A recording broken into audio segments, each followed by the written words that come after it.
Hello and welcome to the Wasi educational academy. आज हम class 10th के साइंस का कुछ इम्पोर्टेंट क्वेश्चन लेकर आए हैं, जिसमें फिजिक्स, केमिस्ट्री और बायो तीनों का मिक्स क्वेश्चन रहेगा। यह क्वेश्चन आपके बोर्ड एग्ज़ाम के साथ साथ जितने भी कम्पिटिटिव एग्ज़ाम होते हैं उसमें बहुत बार पूछे गए हैं और वही सब क्वेश्चन हम लेकर आए हैं। चलिए देखते हैं क्या है। जैसे पहला ही क्वेश्चन है, उस दर्पण का नाम बताइए जो बिंब का हमेशा काल्पनिक, सीधा तथा छोटा प्रतिबिंब बनाता है। यानी काल्पनिक, सीधा तथा कैसा, छोटा प्रतिबिंब। याद रखिए हमेशा का बात कर रहा है। तो क्या वो उत्तल दर्पण है, क्या वो समतल दर्पण है, क्या वो अवतल दर्पण है, या सभी दर्पण है। तो अगर हम बात करें उस दर्पण का नाम जो हमेशा काल्पनिक, सीधा तथा छोटा प्रतिबिंब बनाता है, वो कौन सा दर्पण है? उत्तल दर्पण। यानी ऑप्शन नंबर 1 उत्तल दर्पण एक हमेशा मेरा ऐसा दर्पण है जो काल्पनिक, सीधा तथा छोटा प्रतिबिंब हमेशा बनाता है। यानी इसका ऑप्शन नंबर ए क्या हो गया? करेक्ट। अगला क्वेश्चन देखते हैं, उस दर्पण का नाम बताइए जो बिंब का हमेशा काल्पनिक, सीधा तथा बराबर प्रतिबिंब बनाता है। यानी कैसा बात कर रहा है? काल्पनिक बनाएगा, सीधा बनाएगा तथा कैसा बनाएगा? बराबर बनाएगा। क्या वो उत्तल दर्पण है, क्या वो समतल दर्पण है, क्या अवतल दर्पण है, या सभी दर्पण है? तो ध्यान से देखेंगे, यहाँ सीधा तथा बराबर का बात कर रहा है, तो वो कौन सा दर्पण हो जाएगा? समतल दर्पण। यानी ऑप्शन नंबर बी हमारा क्या हो जाएगा? करेक्ट। चलिए आगे देखते हैं क्या है। ये जो क्वेश्चन आ रहा है, ये क्वेश्चन बहुत बार सवाल एग्जाम में आपसे पूछा गया है।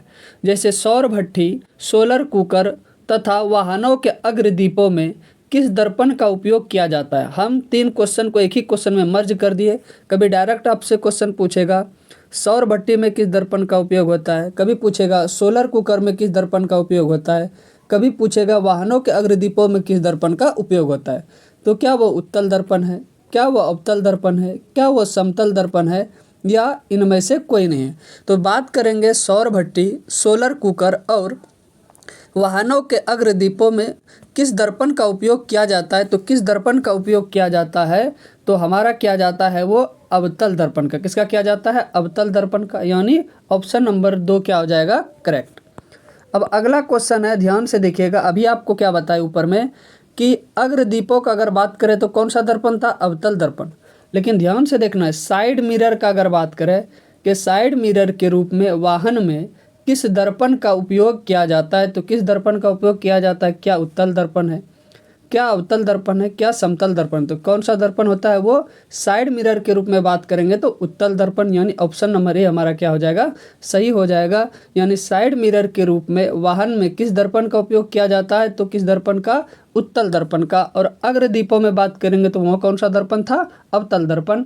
लेकिन इस क्वेश्चन का आंसर क्या हो जाएगा? ऑप्शन नंबर ए यानी उत्तल दर्पण।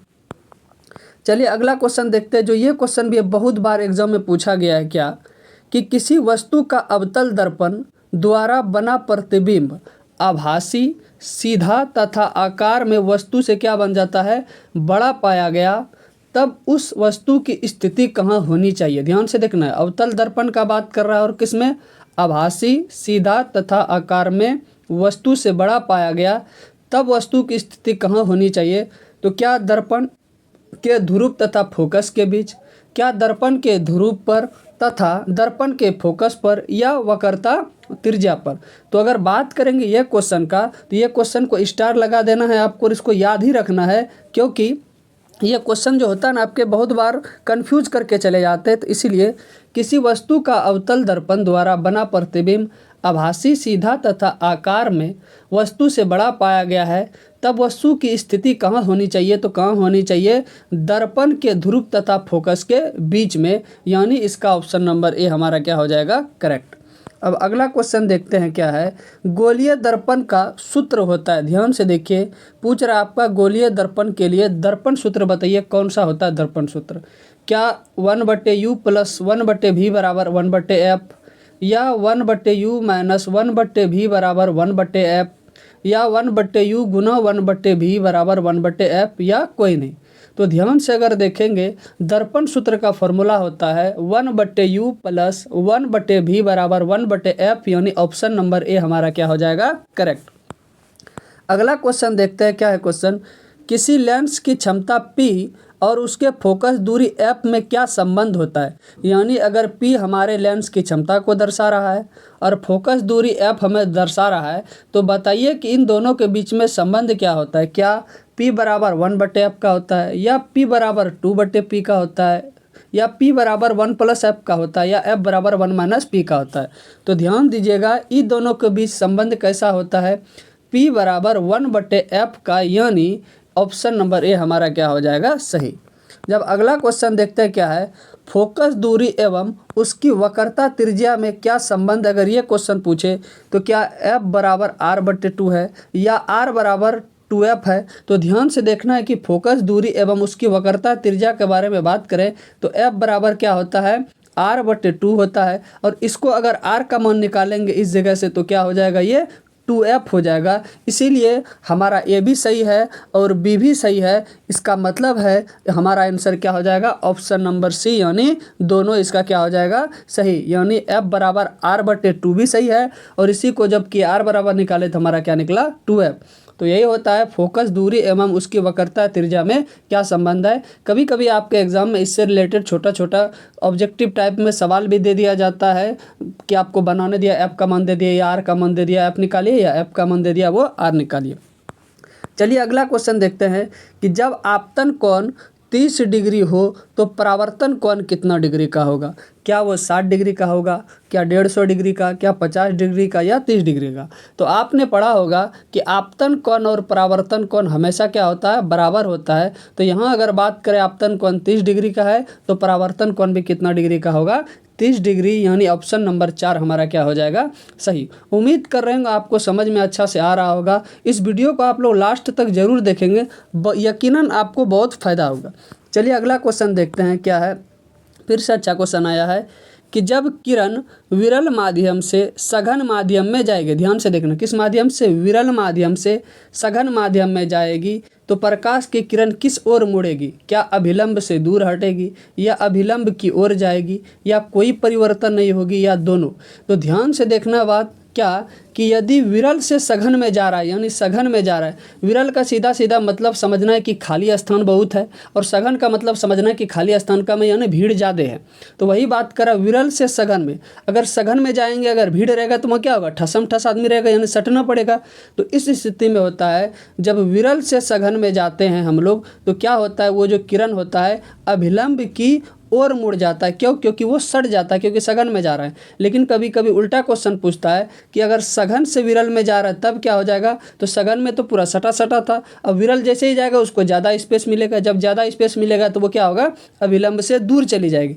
लेकिन यहाँ आपसे क्वेश्चन पूछा है क्या कि विरल से सघन माध्यम में जाएगी तो प्रकाश की किरण किस ओर मुड़ेगी, तो किस ओर मुड़ेगी, अभिलंब की ओर मुड़ेगी। यानी ऑप्शन नंबर बी इसका क्या हो जाएगा, करेक्ट हो जाएगा। चलिए अगला क्वेश्चन क्या है, लेंस की क्षमता का एसआई मात्रक क्या है। क्या वो डायोप्टर है, क्या वो न्यूटन है, क्या वो पास्कल है, या इसमें से कोई नहीं। तो ध्यान से देखिएगा, लेंस की क्षमता का एसआई मात्रक अगर पूछे तो क्या होता है, डायोप्टर होता है। यानी ऑप्शन नंबर ए हमारा क्या हो जाएगा, सही हो जाएगा। अगला क्वेश्चन देखते थे, अब आ गया केमिस्ट्री का कुछ क्वेश्चन देखते हैं क्या है कि जिस अभिक्रिया में ऊष्मा दी जाती है उसे क्या कहते हैं, ऊष्माक्षेपी अभिक्रिया, ऊष्माशोषी अभिक्रिया, या रेडॉक्स अभिक्रिया। ध्यान से देखिए, एक क्वेश्चन में हम बहुत सारा चीज़ बताएंगे आपको कि जिस अभिक्रिया में ऊष्मा दी जाती है उसे बोलते हैं ऊष्माशोषी अभिक्रिया। यानी इसका तो ऑप्शन नंबर बी मेरा सही हो गया। अब अगला क्वेश्चन कभी आपसे पूछेगा जिस अभिक्रिया में ऊष्मा निकलती है तो उसे क्या कहेंगे, तो उसे कहते हैं ऊष्माक्षेपी।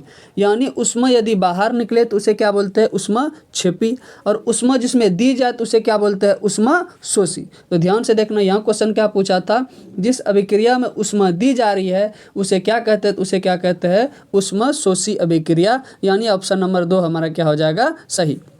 अब अगला क्वेश्चन देखते हैं क्या है। ये भी क्वेश्चन बहुत बार एग्जाम में, कंपटीशन एग्जाम में भी पूछा गया है।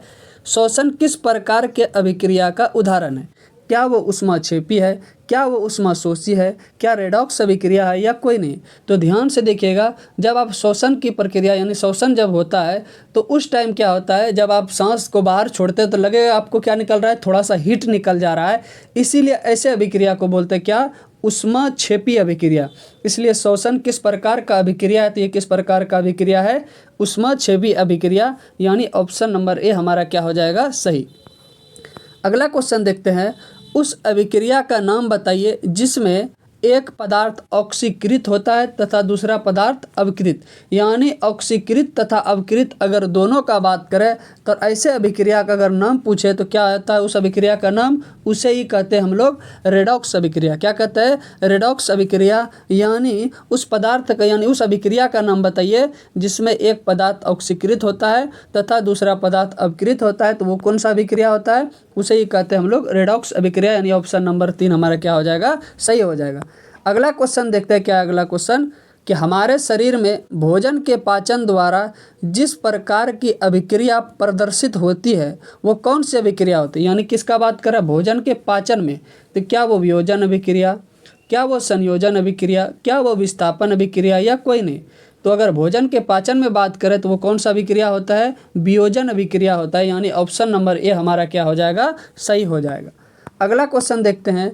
चिप्स की थैली में कौन सी गैस भरी रहती है? क्या वो ऑक्सीजन है, क्या वो नाइट्रोजन है, क्या दोनों है, या इनमें से कोई नहीं?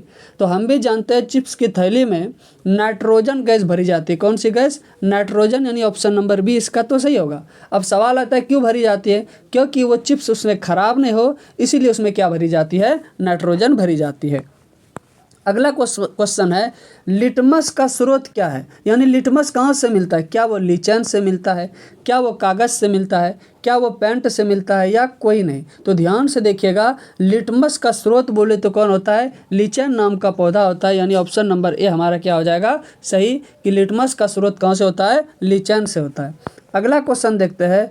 लिटमस का प्राकृतिक रंग क्या है? ध्यान से देखना है। क्या वो लाल होता है, क्या वो नीला होता है, क्या नीला और लाल दोनों होता है, क्या बैंगनी होता है? तो पटाख से आप आंसर मार दीजिएगा दोनों। यानी सर हमने देखा लिटमस का रंग कैसा होता है? लाल तथा नीला। और ये हो जाएगा आपका आंसर गलत। क्यों? क्योंकि ये क्या पूछा है? लिटमस का प्राकृतिक रंग कैसा होता है, और प्राकृतिक रंग कैसा होता है? बैंगनी होता है। याद रखिएगा, लिटमस का प्राकृतिक रंग पूछे कैसा होता है तो कैसा होता है? बैंगनी, ना कि लाल और नीला। ध्यान से क्वेश्चन पूछे। अगला क्वेश्चन है क्या है? निम्न में से कौन सूचक है? यानी कौन बताता है कि अम्ल है या क्षारक है? क्या वो लिटमस बताता है, क्या मिथाइल ऑरेंज बताता है, क्या हल्दी बताता है? तो ध्यान से कौन कौन सूचक है वो लिटमस भी बताता है, मिथाइल ऑरेंज भी बताता है और हल्दी भी बताता है। यानी इनमें से सभी, यानी ऑप्शन नंबर 4 हमारा क्या हो जाएगा? करेक्ट। उम्मीद करेंगे आपको बहुत अच्छा सब क्वेश्चन मिल रहा होगा। और अभी नीचे देखना है, अभी तो बायोलॉजी का क्वेश्चन आना बाकी है। ध्यान से देखिए। अब ये भी इंपॉर्टेंट, ना जाने कितना बार एग्जाम में पूछा गया होगा कि पौधों द्वारा प्रकाश संश्लेषण की क्रिया में सूर्य की विकिरण ऊर्जा का रूपांतरण किस रूप में होता है?